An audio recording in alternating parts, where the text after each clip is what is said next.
Did you know? Splatoon was once going to be a Mario game, but Nintendo wanted a new franchise from Shigeru Miyamoto's junior team. The Splatoon team was formed from 10 developers of the core Animal Crossing team, and they were later joined by the director of Star Fox 64 3D. Many members of the team had worked together on various projects for the Wii U's launch, including the system's user interface and Nintendo Land. The central gameplay function of spraying ink to claim territory was chosen from a pool of over 70 ideas. When the game's core idea was first decided on, Nintendo was so far from creating characters and branding that the player was represented as a white or black box with a smaller box attached to it. The developers referred to these blocks as tofu with noses that shot ink.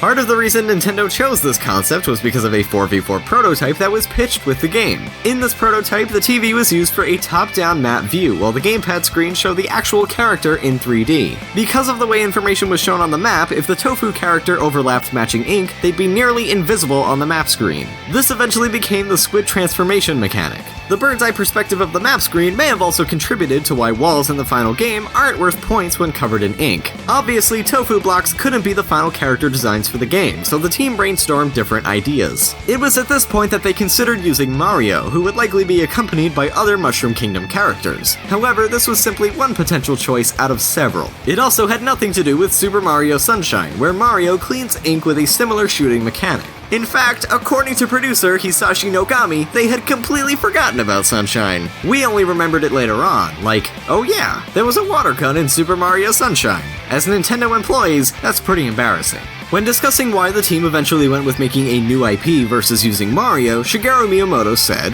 "When we talked about the possibility of it being Mario, of course we could think of the advantages. Anybody would be willing to touch it as soon as we announced that we had a new Mario game. But at the same time, we had some worries. If it were Mario, we wouldn't be able to create a new IP." Before they arrived at the Inkling design featured in the final game, a humanoid rabbit form was briefly considered. As rabbits are often variations of white, the ink would be easily visible, and their ears would move when viewed from the bird's eye view map, which would help the player keep track of which direction their character is facing. When the design was pitched to the whole team and other Nintendo employees, people were confused as to why rabbits would be shooting ink, so they once again redesigned the characters. The last stop before their final design was an anthropomorphic squid creature that walked upright and presumably didn't change form. However, the team felt this iteration wouldn't come across as likable and eventually settled on using transforming Inklings. One clever detail in the humanoid Inklings design is that they retain their 10 squid appendages. They have 2 arms, 2 legs, 2 large tentacles which form their major hair features, and then 4 smaller tendrils above the back of their neck. A large part of the aesthetic choices behind Splatoon were inspired by youth culture, or more specifically, skateboarding culture.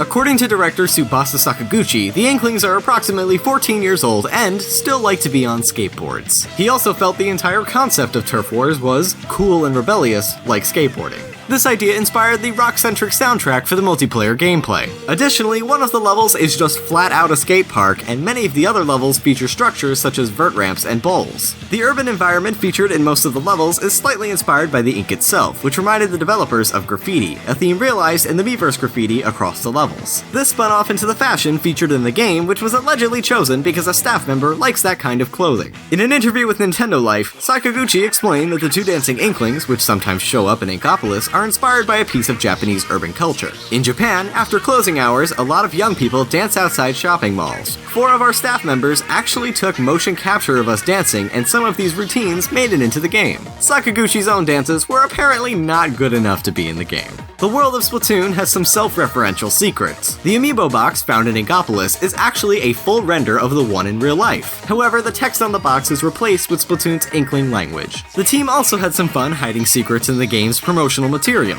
The music used in the game's trailer includes a number of mostly female Nintendo staff shouting Splatoon. To promote the game in the United States, Nintendo held the Splatoon Mess Fest at Santa Monica Pier in California. The fest hosted an obstacle course inspired by a level in the game and saw celebrities and fans getting inked. In Canada, Nintendo teamed up with Yogurt's Froyo to serve Squidsicle Sorbet and Inkberry Froyo in various locations. Meanwhile, in the UK, Nintendo partnered with Adrenaline Alley Skate Park. They covered the park with Splatoon-themed graffiti and props and installed Wii U demo stations for the public to play on. There are several regional differences between the European, American, and Japanese versions of Splatoon. The dialogue during the final boss fight is completely different between the European and American versions. In the American version, DJ Octavio Mario makes constant puns, whereas he makes none in the European version. Between the Japanese and English versions of the game, many of the weapons are named something totally different. The ink brush in Japanese is simply called Pablo, named after the famous artist Pablo Picasso. The Aerospray MG, the Splashomatic, and the Splooshomatic are the Pro Modeler MG, Sharp Marker, and Bold Marker in Japan. These changes are most likely references to model kit building, a hobby that is far more popular in Japan than it is in America. Lastly, the Octobrush is called Hakusai in Japan. This is a reference to the Edo period artist Katsushika Hakusai,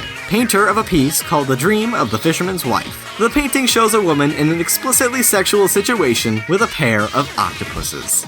Don't forget to subscribe to Did You Know Gaming for more facts and trivia. And if you're a fan of Mario, click over here to watch our video on Super Mario Maker. And if you'd like to watch another video on Splatoon, then why not check out my video on Splatoon? Isn't that something? Isn't that great?